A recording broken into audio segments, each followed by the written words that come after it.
Listen, we really need to have the talk about our relationship. That's not something anyone in a relationship wants to hear. But according to Alan Shoebridge from Providence, that talk might be the one thing that saves your business relationship with a healthcare buyer. For him, doing business is not a transaction, it's a relationship. And he sees vendors make a big mistake in the way they communicate, or more accurately, how they don't communicate. If you're a healthcare vendor, you need to watch this discussion. Let's get to it. Sway help. Well, Alan, welcome back to the program. Yeah, thank you. Happy to be here, and I'm excited for the conference. Always a pleasure to see you. Yeah, we're here at the SHSMD Conference 2025 here in Dallas, Texas. And we're doing this outdoors, which is always a nice thing. A little unpredictable. Some planes flying overhead, wind blowing, but hey, it's a beautiful day out here. There you go. We know this is how you know it's real. Right, it's exactly. not AI generated. Exactly.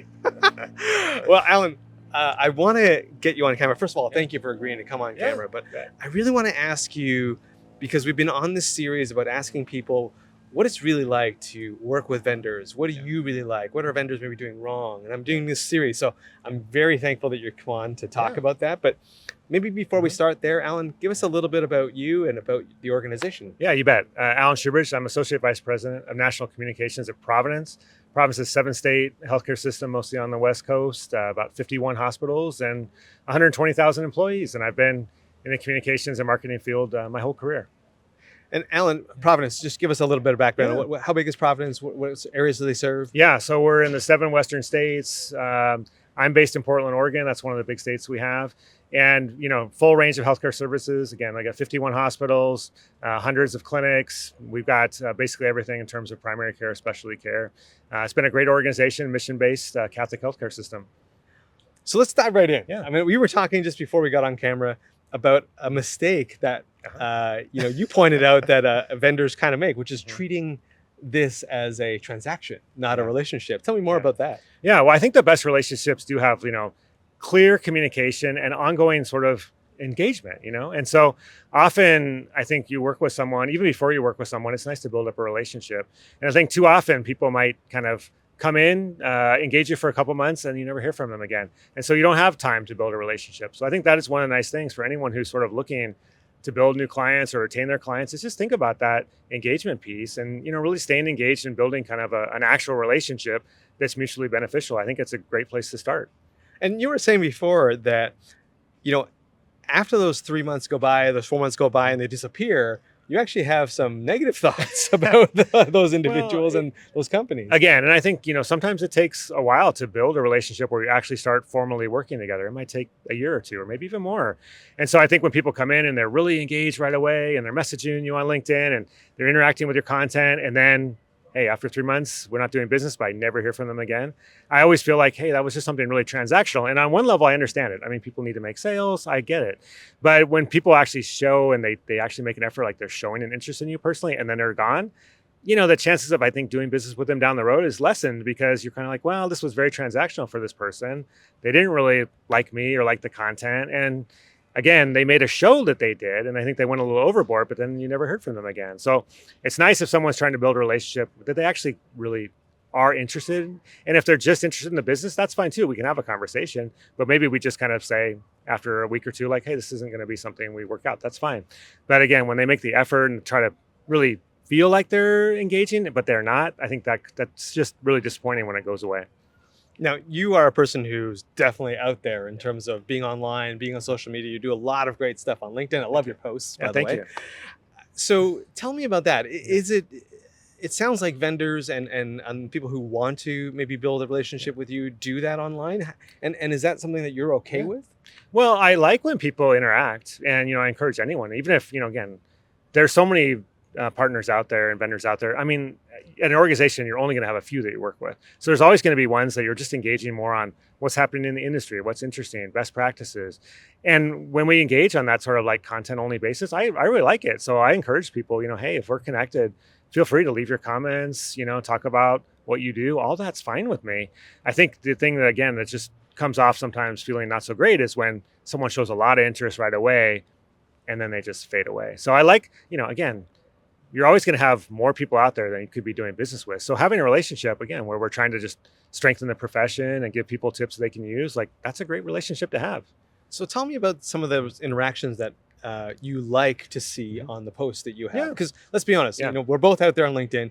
We can both tell when it's AI generated or when it's fake, right? It's a flake platitude. Yeah. So tell me about that. I mean, the only thing that I object to is when it's just clearly like a self-serving sales pitch, where I'll post something and someone will come in and go, "We at our company, we do this," and a lot of times it does feel like sort of AI-driven comment.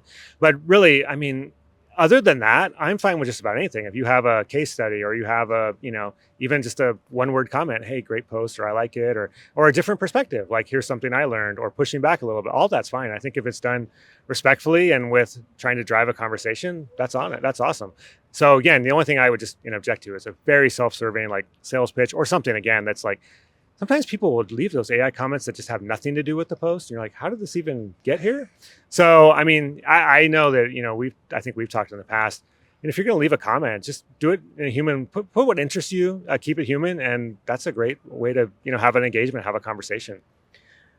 Alan, if you were to put a percentage on it, what percentage of the things that you buy are from a relationship versus something that you just like, hey, you need it and you didn't even have a relationship with someone beforehand and you just went out and got it? Oh, I think probably it's maybe 75-25. 75 is a relationship. Okay. Yeah, because honestly, again, unless you're starting up something from scratch, you generally have solutions in place. And so I think I've gone to new companies and, you go into a new company and they probably have a vendor in place for something that's on a couple-year contract, right? So when you come into the new job, you might be in year one of a 3-year contract or something. You're not going to be able to start a relationship. Maybe a couple of years from now you will.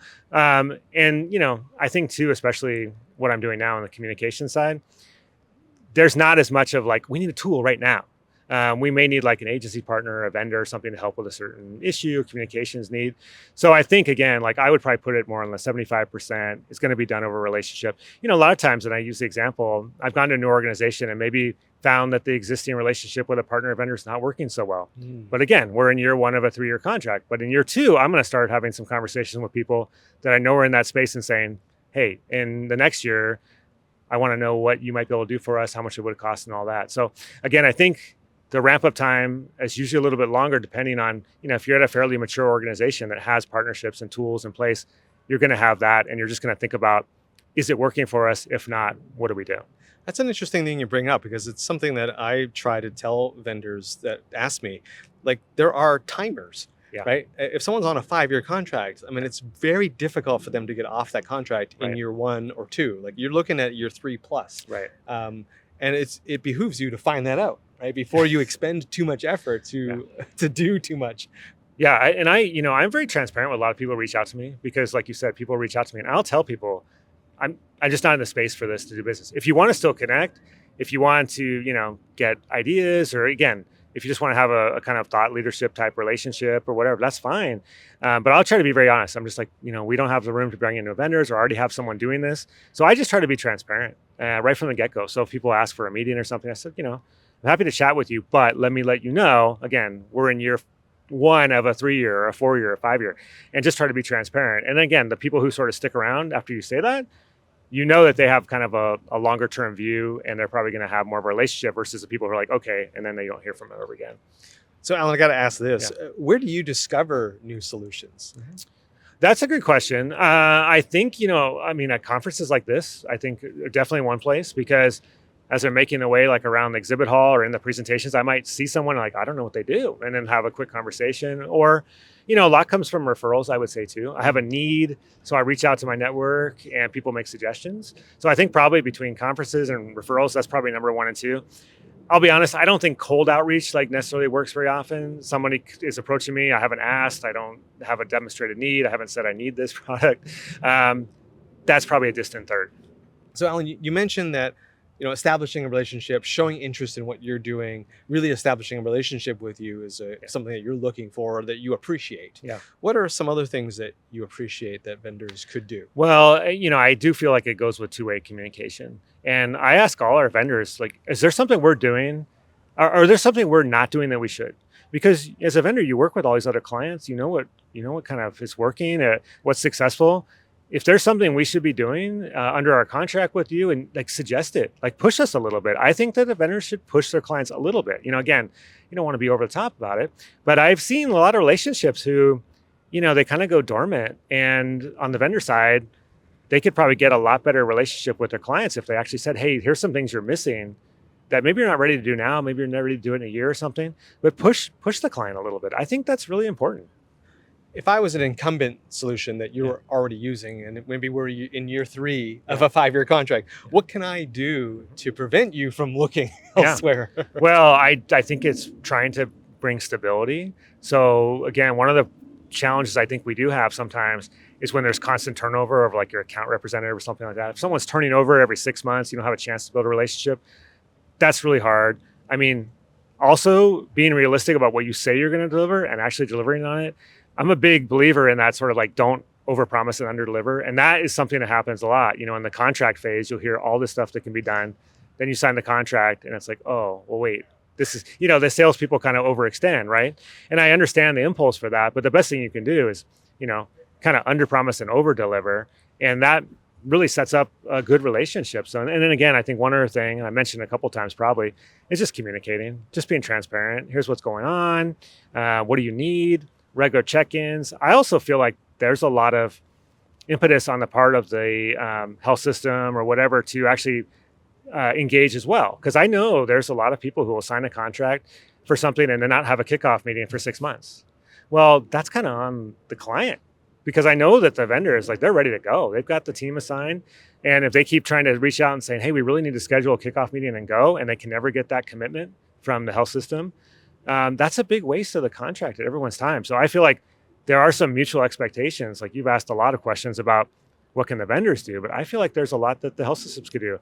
Make sure they resource it, make sure it's a priority. If you sign a contract, get that kickoff meeting scheduled in the first 30 days, like treat it seriously like something that you want to use. Well, you think as well that, if you sign a contract, you want to show value from that Exactly. contract, right? Yeah. So the faster you can get to value, the better off it is for everybody involved, rather than let it languish there. Absolutely. I just think the thing that sometimes people forget is they sign a contract to do something, but they haven't actually figured out, how is this actually going to fit in our workflow? Do I have someone to assign to it?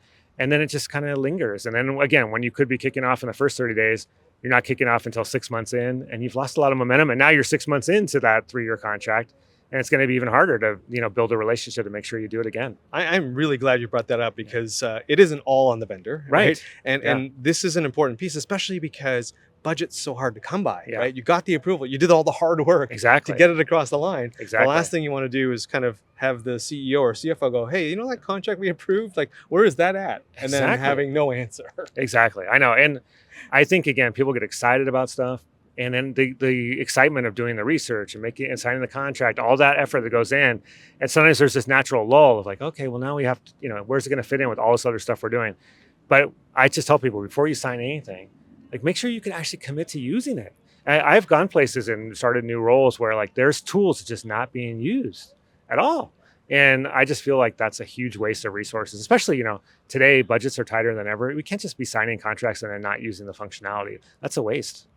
Who gets involved in the decisions at your organization, Ellen? Is it a group decision always? Is it a singular person who makes a decision, at least a purchasing decision? It really depends on the size of the organization. So I've worked at smaller organizations where, I could almost make any decision I wanted because I got a budget, I can manage it. Very streamlined approval process. I think, at a larger organization, you're going to have a couple layers, and some places too are very tight on how many new vendors they allow. And, that's something we've looked at Providence, just kind of trimming down the overall number of vendors we have, because it was getting to be quite a lot.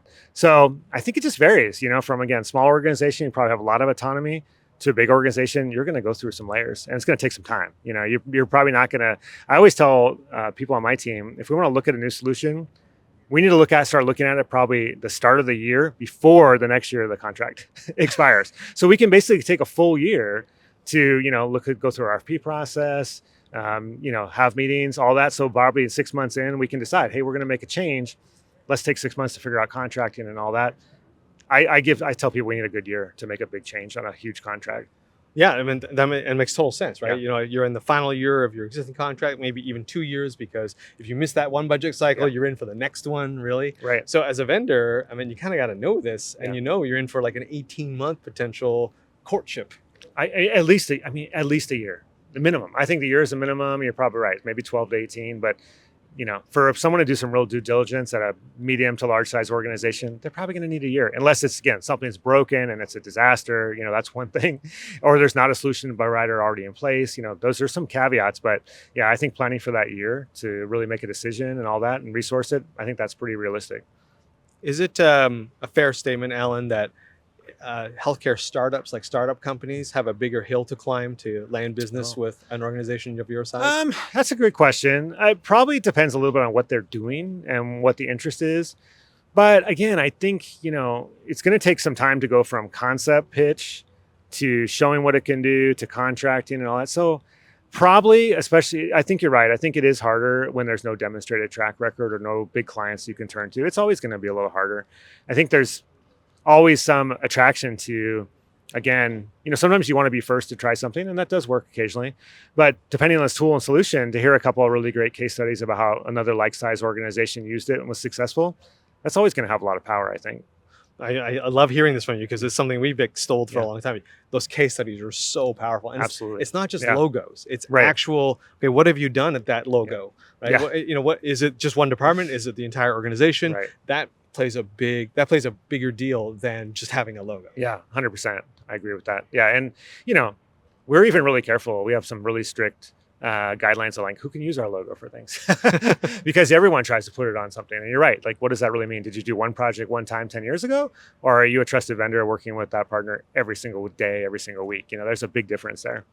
So, Alan, if you were to say one thing to all the vendors listening Yeah. to this, what's the one thing you would say to them to say, this is how you need to be doing business with us in 2025? Oh, I just, I'm going to go back to the fundamental thing: clear communication, clear expectations, and then follow through.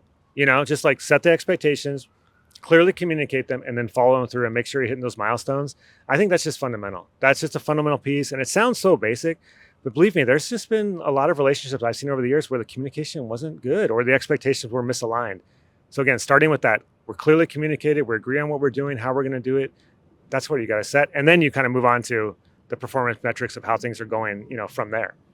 Well, Alan, it's been a pleasure having you. It's great to do this outside. Yeah. Thank you so much for being on camera with me Absolutely. today. It was my pleasure. I always enjoy talking with you. Hey, I want to give a big shout out to Alan for being willing to do this interview outside in the Texas sun. That wasn't easy. I really appreciated all the great advice he shared about how he likes to work with vendors. And I thought his tip about how vendors need to be clear, transparent, and helpful with their communication, all without being annoying, was spot on. And hey, if you've made it this far in the video, it would really help us if you could mash that like button, click subscribe, or even better, leave a comment below. Also, be sure to head over to Sway Health, that's Sway with 2 A's, .health, where you can find more great content like this. I'm Colin Hung. Thanks for watching, and I'll catch you on the next video.